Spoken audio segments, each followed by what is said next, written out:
We're going to be looking at Egypt and a couple of the other societies. We won't spend as much time because it kind of repeats itself, you know. It does follow the same pattern in these four areas that we're looking at, where, you know, starts next to a river, it grows, too much food, people don't die, other interests, complex society, or, you know, it's all the same thing. So we're kind of gloss over that. But, you know, don't forget it, number one, obviously. Number two, all right, remember that Mesopotamia was the first, okay? They did come upon this before any other culture, okay? So today, we are going to look at Egypt, all right? And obviously, whereas in Mesopotamia, society develops along the Tigris and the Euphrates, in Egypt, all right, it happens along the Nile River. And it happens about 3,000 years after it happens in Mesopotamia. So around 4,000 BCE, we begin to see these little settlements, these little villages begin to kind of crop up and down the Nile River, okay? Now, even though they start later than Mesopotamia, it takes them a shorter amount of time to become united into one kingdom or one country, okay? And even then, Mesopotamia, you know, they divided up into different groups. You know, you had that's the old name, Sumer and Akkad, okay? The Egyptians, you know, they united into one giant thing, and around 3100 BCE, we get the first reference to Egypt, or the name Egypt, okay? And so, yes, I put it here that, yes, we're not going to get into the whole story because very similar to Mesopotamia, but I do want to look at the differences because obviously, you know, there were, okay? Number one, all right, the Nile River did not flood with the viciousness and as often as the Tigris and the Euphrates, okay? It was a lot more reliable. It was a lot more stable. The Egyptians were able to basically, you know, over time, track when the Nile would flood over. And so they were always prepared. They were always ready, okay? Now, on occasion, you might get some kind of freak storm or whatever that would kind of throw them off. But for the most part, okay, the Egyptians knew, all right, this is when the Nile's going to flood, so we need to be ready. This is when this storm is going to hit, so we need to be ready. Okay, this is when, you know, this event is going to happen, so we need to be ready. And, you know, 90% of the time it happened, they were ready, they survived it, they moved on. Okay, and so because of this, remember, religion was used to explain the forces of nature and whatnot. The Egyptian gods weren't, pardon my Egyptian, weren't as big of assholes as the Mesopotamian gods because, you know, they didn't destroy our crops just randomly. We knew when it was going to happen, and so we were able to prepare, okay? So life was more regular, okay? Life was more stable, and so the Egyptians, and this is why they were able to advance a lot quicker, even though it took them longer to start, okay? Now, another reason why the Kingdom of Egypt came together a lot sooner is because unlike Mesopotamian society, where, you know, if they wandered off one way, they'd end up in modern-day Iran. They followed the river south, they'd end into the Persian Gulf. They followed the rivers north, they'd end up in the mountains, they'd end up in what would today is called Turkey, you know, and they actually had to go out of their way to trade for goods and whatnot. The Egyptians basically only had one avenue where they could go and meet other cultures. Egypt is surrounded in the north by the ocean, by the Mediterranean, to the west by the Sahara Desert, which is like literally the like one of the biggest, most dangerous dry deserts on the planet. And then, of course, to the south, they could try to follow the Nile River the way that the Mesopotamians did. But at some point, and it's kind of like what today would be southern Egypt, northern Sudan, there's these huge waterfalls. And it's not just one. There's a series of at least 5 giant waterfalls and about 6 smaller ones that you have to climb, all right? They make Niagara look like little baby steps, okay? And so the Egyptians would get there and they'd be like, oh, once again, pardon my Egyptian, fuck this shit, we're not doing this. They'd turn around and come back, it's like, nope, that's it, we're stuck in this area, okay? And so it forced them to unite a lot faster, okay? Now, once again, you're getting maps at Santos, all right? So basically the only trade routes, the only, other societies they could have contact with was going across the Sinai and into what today would be modern-day Palestine, which they did, okay? That's not to say that they were totally isolated, but nothing to the west except desert and death, nothing to the north except for the Mediterranean. And at this point in time, like, they don't have, like, ships that could sail on the ocean yet, okay, yet. And then, of course, you follow the Nile south, and the word this is from your textbook. The word cataract is just a fancy word for waterfall, okay? Don't know why they decided to get all, whatever, but there's the first one, the second one, the third one, the fourth one, the fifth one, all right? So even if you did make it past one, you're like, yeah, a couple miles later, you're, oh shit, there's another one, and it's even bigger, okay? So, most Egyptians, they just kind of gave up, and Egypt then was focused and concentrated in this area. If you look at your textbook, if you look at this map, you can also see where, all right, and we'll talk about the pyramids in a second, where most of the pyramids were located, okay? Now, a lot of students will look at the map, okay, and will be like, Mr. Santos, why does it say Lower Egypt over here and Upper Egypt down here? Shouldn't it be like the other way around, okay? Well, fun fact, all right? Remember this forever. You'll probably win money at trivia night, at some bar someday, okay? The Nile River is the only river in the world that is weird, okay? Most rivers on the planet flow from north to south, west to east, east to west. Or I guess, no, from your perspective, it is east to west. I'm pointing the other way, okay? The Nile is the only one that goes south to north. Okay, so when we talk about upper and lower, okay, upper is where the river starts. It starts way down here in the mountains of Africa, and then lower is where it empties. Okay, so like if you look at the Mississippi River, it actually starts like way up in Minnesota. That's like the upper Mississippi, and then the lower Mississippi is down in Louisiana, New Orleans. Okay, well, because the Nile goes the other way, and it's the only one that does that. Okay, this is Upper Egypt, this is Lower Egypt. All right, that's not going to be on the test, but it's just fun, useless knowledge. Okay, it's the only river that does that. All right, most other rivers are normal. Okay, so, all right, now, you should know that Egyptian kings were known as Pharaoh.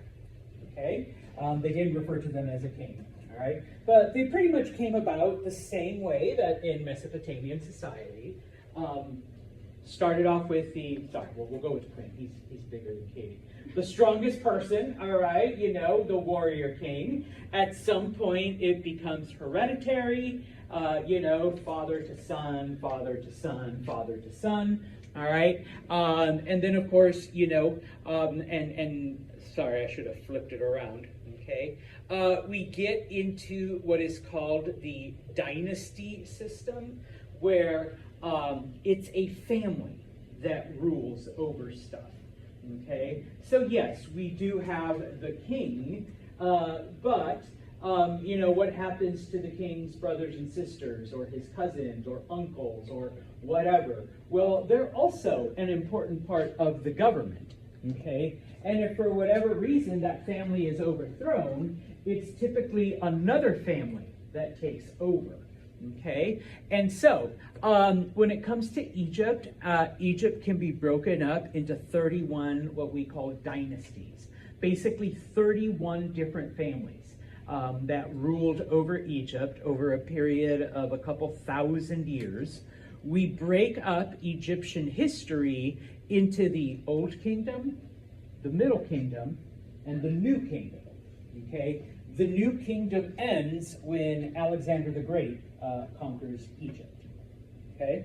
So that's still a couple thousand years away. All right?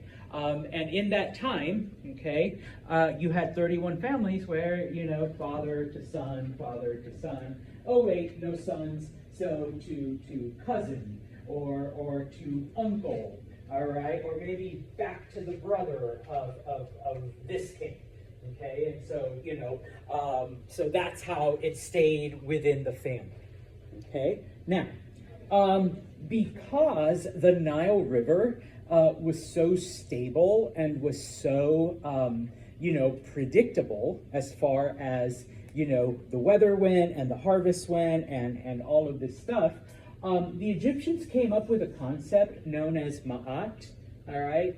Basically just means order of the universe or harmony in the universe, okay? You do need to remember this. I think I'm going to ask you, all right? What is Ma'at? All right, order of the universe, harmony in the universe. If you want to say truth, justice, balance, okay, all of those things, yes, okay. That basically the universe exists in balance, all right. And it was the Pharaoh's job to help the gods maintain that balance, okay. Obviously, the gods, were in charge of, the weather, the trees, nature, crops. But Pharaoh was in charge of the stuff here, keeping the people in balance and harmony, okay, keeping the kingdom, doing those things. Bless you, whoever sneezed, all right. Now, in this chapter, we're only going to look at the Old Kingdom, all right. Next couple chapters, we will look at some of the other ones, okay. So the Old Kingdom lasted from about 2686 until 2181 BCE. Okay, and we say about. All right, that's our best guesstimate based on the artifacts and some of the writings and ruins and whatnot. Okay, it is during the Old Kingdom that the first pyramids were constructed. Okay, so some of those pyramids out there are almost 5,000 years old, and I'm sure, like I've seen the Instagram reels and the TikToks and whatnot. When the very first pyramids were built, there were still mastodons like wandering the earth. It was still towards the end of the previous ice age. That's how old some of these structures are. Okay, the Great Pyramid, the one that you see in all the pictures, it was built during the 3rd and 4th dynasty, so it was started during one family's reign, and it was finished that's how long it took. So it's not like, hey, construction project takes 6 weeks. No, it literally took hundreds of years in some cases to build these pyramids. You do need to know, okay, what were pyramids? They were basically royal tombs, okay? We'll talk about this in a minute, all right? But the Egyptians buried their dead, okay? If you were royalty, if you were part of the ruling class, all right, you got your own pyramid, all right? And that's where you were buried, okay? They weren't built by aliens, okay? No, they weren't like ancient post offices or some weird shit. There's all kinds of stuff that you'll read online, okay? No, they were strictly tombs for the kings and their families, okay? That's it, okay? Now, what do we learn from all of this? Number one, the Egyptians were also polytheistic, okay? What does polytheism mean? Yes, they believed in many gods, okay? Now, they had a very elaborate system all right, of worship, okay? Each god, oh, and here's a new concept, a little bit different from the Mesopotamians. Goddess, also, because they had goddesses, okay? Each god or goddess had their own system of worship, their own prayers, their own things, okay? And so there were different temples to the different gods and goddesses. There were different rituals that were required for each of the gods and the goddesses, okay? Because we had goddesses, we also had priestesses, okay? So ladies, all right, you didn't just want to cook, clean, and have babies, all right? You could give all that up, all right? Also means no husband, all right? And you become a priestess, all right, to one of the goddesses, okay? And so, yeah, we had this elaborate system, and I know I copied and pasted this from the previous slide, all right? Because all of this helped to maintain that balance and harmony in the universe, all right? Now, just like in Mesopotamia, all right, we start off with warrior king, might makes right, okay? Whoever the strongest is the ruler. It eventually shifts to, you know, father to son, father to son, father to son, okay? And at some point, okay, we get, once we have this establishment of this religious system, not only is it father, son, but that's the plan that the gods have. Okay, they are chosen by the gods. And just like in Mesopotamia, over time, not only are the pharaohs chosen by the gods, but they're also part God. Okay, now, in Egypt, okay, because we have like more writings and more, you know, all kinds of stuff, we know that the ancient Egyptians believed that the pharaohs were descended from Re. Some people pronounce it Ra, some people pronounce it Re. It depends on which teacher you have. I go with Re, okay? They believed that the pharaohs were descended from Re, the sun god, okay? So not only were you the king of Egypt, you were also the great-great-great-great-grandchild of the sun god. Okay, not just any God, because, you know, the sun highest in the sky, lights up everything thanks to the sun. So, you know, we have to, can't be like the dirt God of some reason. Okay, can't be the water God. Who cares about water, right? No, the sun God. Okay, now, just as an FYI, I had a student like gift me this once.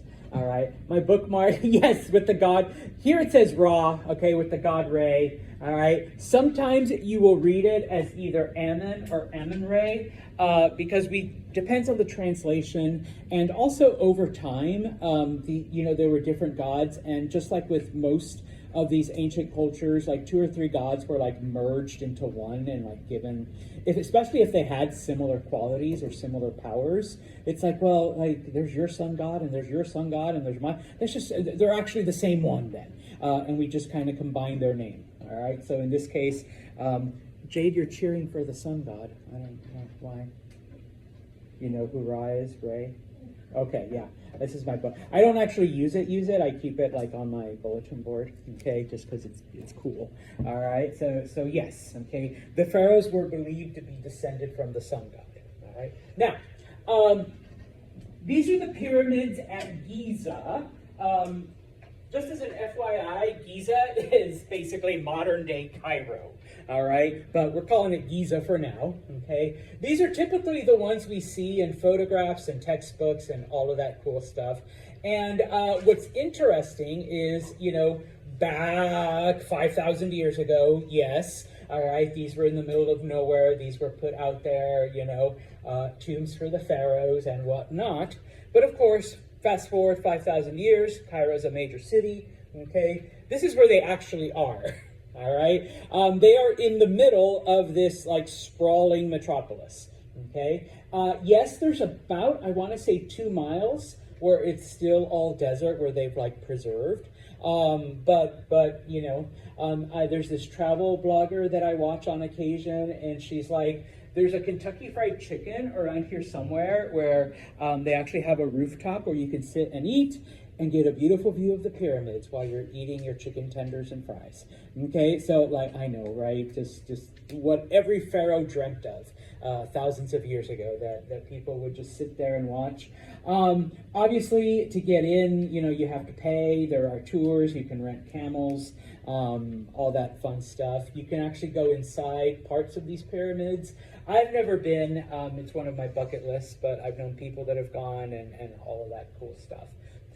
The best thing for me, okay, or what I like, oops, not yet, okay, you look at this, okay, and there's actually a pyramid here and a pyramid here, and then you have the Great Pyramids and whatnot, okay, oops, the whole issue of forced perspective.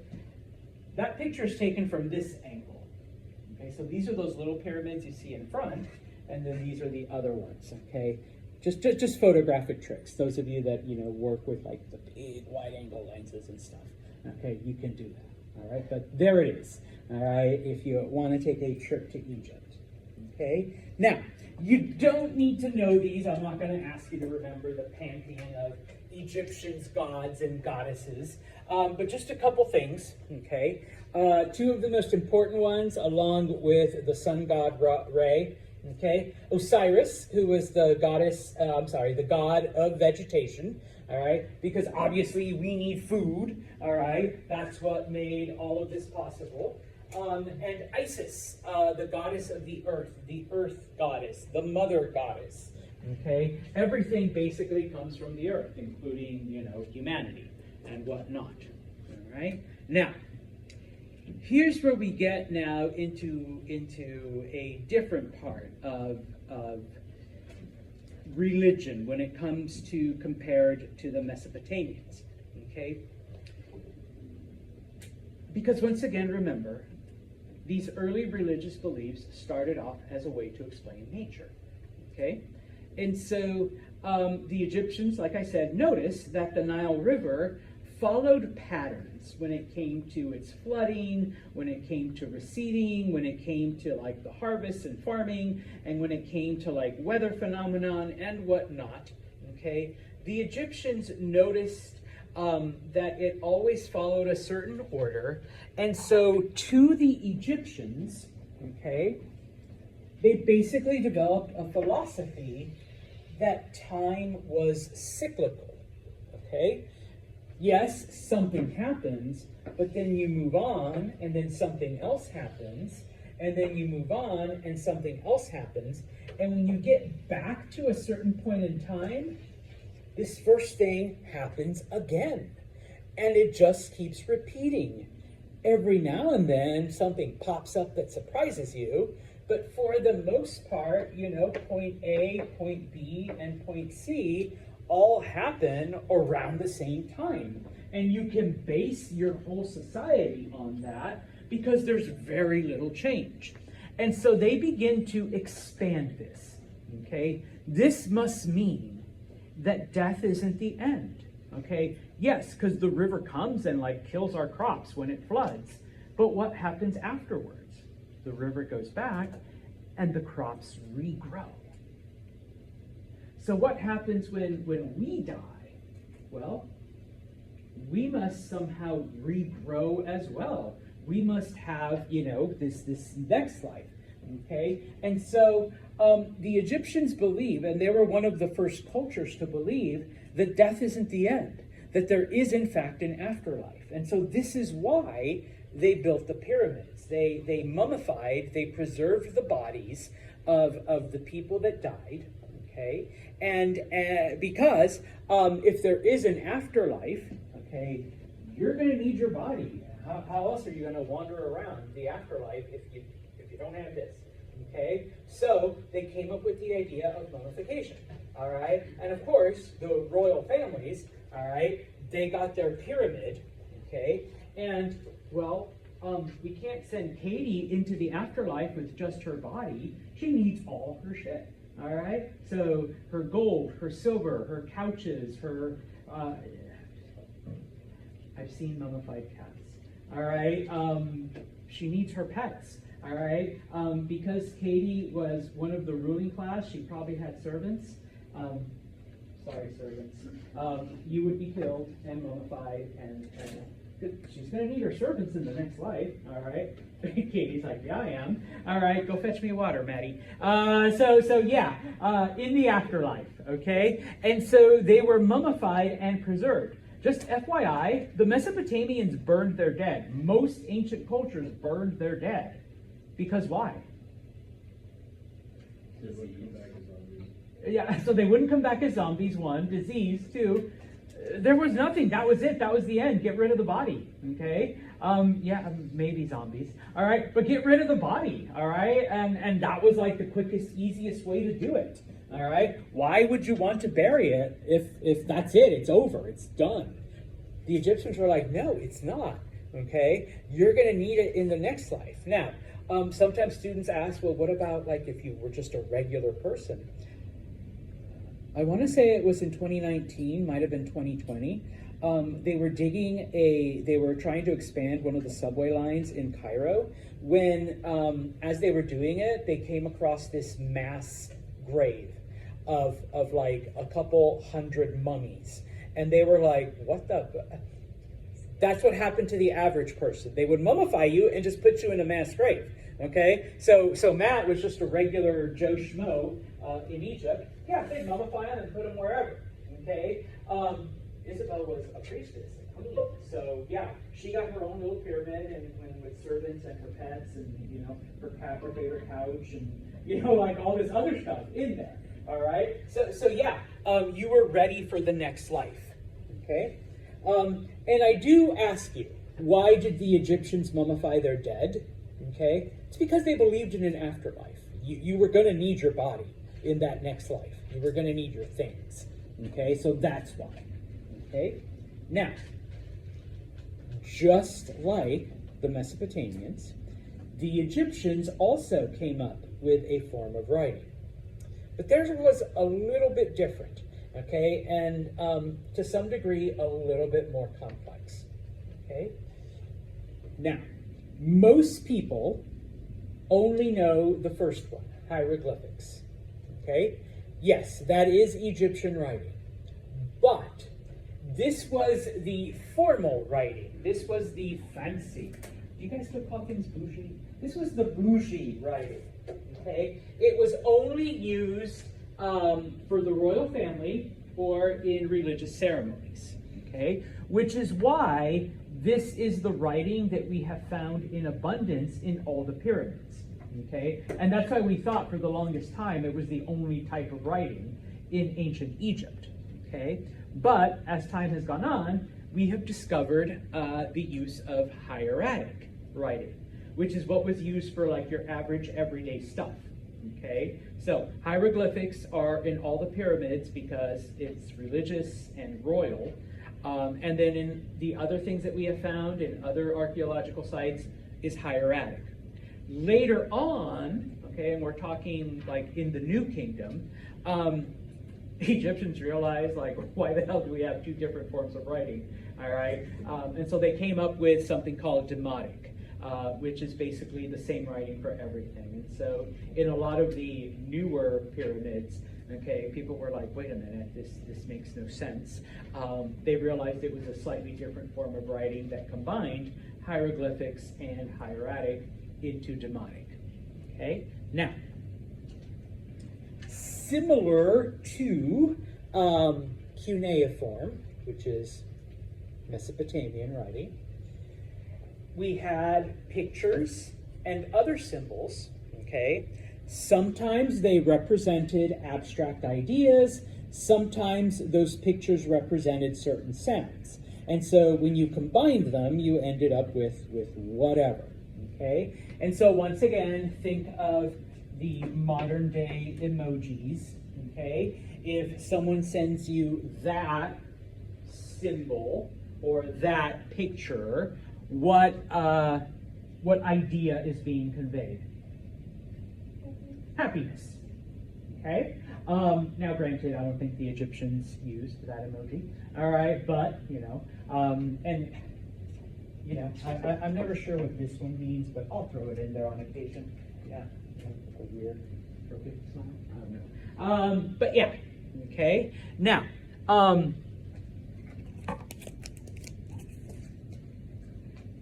one of them I actually bought. One of them was gifted. I don't remember which is which. But this is the hieroglyphic alphabet. Okay. These are the symbols that were used to represent sounds. Okay. Now these are ancient Egyptian sounds, so don't try to like transcribe into English. So like there was, and I'll show you a picture in a second. There was like a bird that represented what today we would have as an A sound. A. So they would draw a certain bird. Okay. Which one was the lion? I'm trying to remember. Oh, it was the L, which is ironic, because in English it's lion. All right, so they would draw a lion or a lion's head, and that was a that sound, okay, type of thing. All right, now, bless you. One of the biggest differences, though, between, and once again, you should be aware, between cuneiform and Egyptian writing, I'm just going to say hieroglyphics, okay? One of the biggest differences, though, is that Egyptians used ink and a very, very, very early form of paper, which is what this is supposed to, like, represent, thank you, yes, papyrus, okay? Where they used plants and converted it into this. So whereas the Mesopotamians used mud and etched, okay, Egyptians used ink and wrote it on a very, very early form of paper, okay? And then they would roll it up into a parchment, and that's how it was kept, okay? Just as an FYI, and this is just because Mr. Santos also teaches Spanish. I teach languages, and I have an interest in language, okay?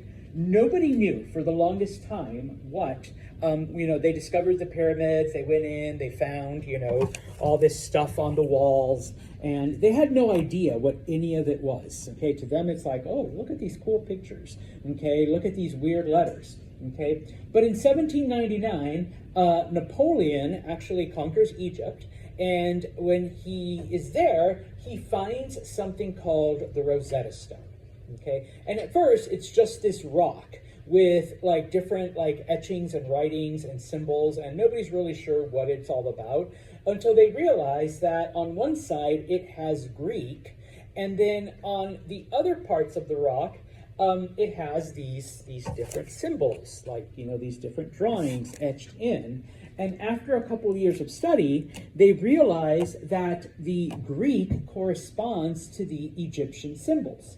Okay, and so they realize that it's a translation, basically, matrix, so that they can now, because back then, if you were educated, if you were like, smart, you knew Greek. It was one of the things everybody studied Greek. Okay, so now you were able to basically walk it through Greek. Oh, like this Greek letter corresponds to this Egyptian thing, and so they were able to translate it and figure everything out. Okay, and so when you think about it, little bit of marketing here. Today, when you think of Rosetta Stone, what do you actually think about? What is it today? It's a language learning program or a language learning app, all right? Because similar to the original Rosetta Stone, it helps translate from one language to the other. Yeah, if I'm going to develop a language learning software, sorry Duolingo, because Rosetta Stone was already taken, I'm calling it Rosetta Stone. All right, the original software to translate from one language to another. Okay, now this is an example of papyrus and hieroglyphics. Okay, and so you can't really see all of the things, but here's a little water and a boat type thing. Where are you, Lion? I found it this morning. Okay, for the letter L, and then here's one of the birds, and then here's another bird. And then I forget where the owl is, all right? Because, okay, this is once again just the sounds, okay, the sound ones. And you really can't be like, okay, so like my name is Abby, so I have a bird, 2 boots, and Mr. Santos, there's the Y, 2 feathers. No, it doesn't work that way. This is like the closest like English sounds that we could come up with. but obviously they're not speaking English, they're speaking ancient Egyptian. But you know, their eh sound was represented by the bird. Their sound, I want to call it a slug. It kind of looks like a slug, you know, without the a snail without the shell. Okay, their N sound was represented by the little waves, by the water wave type of thing. Okay, mixed into that, you might have the occasional happy face, you know, to represent happiness. All right, so you might have a word and then an idea and then another word, then idea, word, idea, you know, type of thing. So, yeah, and you know, to walk this through then ancient Greek and then into modern languages. So that's how we know. All right. Now, the end of the Old Kingdom. I know we just got here. Okay, the land was not privately owned in the Old Kingdom. It belonged to the Pharaoh and the Pharaoh's family. Okay, and Pharaoh and the Pharaoh's family then would basically give land to people to administer. All right. Now, if Nevaeh is one of my land administrators, you know, she's in charge of making sure the land is productive. Part of the gain comes to the government because it actually does belong to the Pharaoh. And then, of course, as a reward for keeping track of this land, Nevaeh gets to keep a certain part of the harvest. Now, obviously, maybe Nevaeh isn't doing all the work. So there's there's servants, there's farmers, there's people that work the land. So obviously they get a portion of those things. Eventually, over time, people begin to get selfish, people begin to get greedy. Sorry, Nevaeh. And of course, Nevaeh is underreporting how much, you know, the land is making. So she's sending less and less to the government. And maybe she's paying her workers less and less. But, you know, hey, I'm going to sell this wheat on the black market or on private, or maybe I'm going to trade with some foreign power and you know, maybe get a few weapons of my own type of thing. So we begin to see this happening, okay? And at first, it's not such a huge deal. You know, these land administrators are getting wealthy. You know, there's less and less in the royal, you know, treasury and whatnot. But then Egypt enters a period of drought, okay? And pretty soon, the reserves that the government has built up are gone, okay? And Nevaeh no longer has, you know, the resources to cheat the government, much less try to build up her own stock and reserve. And so, you know, we begin to see anarchy and people fighting over a lack of resources. And so we enter a period of time that becomes known as the intermediate period, okay? It's basically about 100 years of nothing but civil war, all right, where people are fighting over resources, all right? They're fighting the government, they're fighting each other, okay? And this is basically the end of the Old Kingdom. All right. At the end of the 100 years of civil wars, we enter a new period, and we'll talk about the Middle Kingdom. That's the next period of Egyptian history in, I think, the next chapter or the chapter after. Okay. But this is the end of the Old Kingdom. All right. Because now we have a firmly established Egypt. All right. Questions on Egypt? All right, before I move on to India really quick, all right, just a couple things from some of my friends and travels and whatnot. This is an early form of cuneiform. This is like another cuneiform sample. We've translated it, and it turns out Karens aren't a new phenomenon. All right, almost 10,000 years ago, oh no, I'm sorry, that's from 1750. So about 3,000 years ago, this lady was complaining in ancient Mesopotamia that she got the wrong copper. And so she wrote a note to the manager. That's literally what, I mean, we have archaeological sites, we went digging, we went, and guess what we find? We find a complaint note that, you know, Sam delivered the wrong copper to me, I want a refund. So yeah, I mean, you know, That's what survives history, okay? Not other things, all right? The Rosetta Stone. The Rosetta Stone is currently on display at the British Museum in London. I went there back in, I want to say 2018. It was literally right before COVID, all right? My kids were with me, and this is the only thing I really cared to see. I mean, I saw the rest of the museum, but this was the main thing I wanted to see when we went, okay? And as soon as we got in, I ran to where it was, and I snapped a few pictures, okay? Hieroglyphic, Demotic, Ancient Greek, okay? And so you can see the separations, and you can translate if you know any of those languages, all right? So you can figure it out. It is behind like 8-inch bulletproof glass, all right? Hence the weird shadows and reflections, so I had to get a couple angles on it, all right? Now,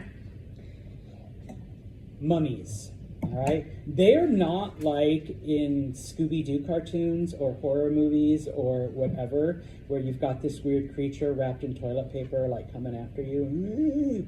All right, there's a whole level of different, mummification and things that happen to you.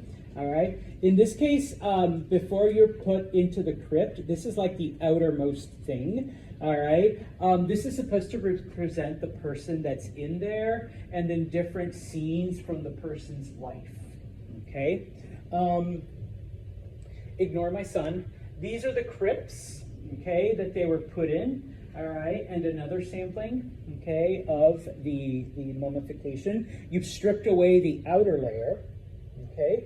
Ancient Egyptians practiced, at least, they tried, early surgeries, including dental work, all right. So you hate going to the dentist now, all right. Imagine being drilled, having your teeth filled 5,000 years ago by ancient Egyptian tools, okay? They did attempt early brain surgery as well, all right? I don't know how well it worked out for that guy, okay? Type of thing, all right? Ignore my daughter, but here are examples then of hieroglyphics and, of course, other drawings. There's Ra, right there. But these are much clearer. So, if you had like one of these and then you can oops, upside down, you could compare, oh, there's the bird, all right, there's the A, there's a couple others, all right, where's the water? I thought I just saw you water, there you are, okay? So those are actually really clear. You can read the hieroglyphics and whatnot from each of these tombs, okay? That's what an actual mummy looks like when you unwrap it. I know, it's like roast beef jerky, all right?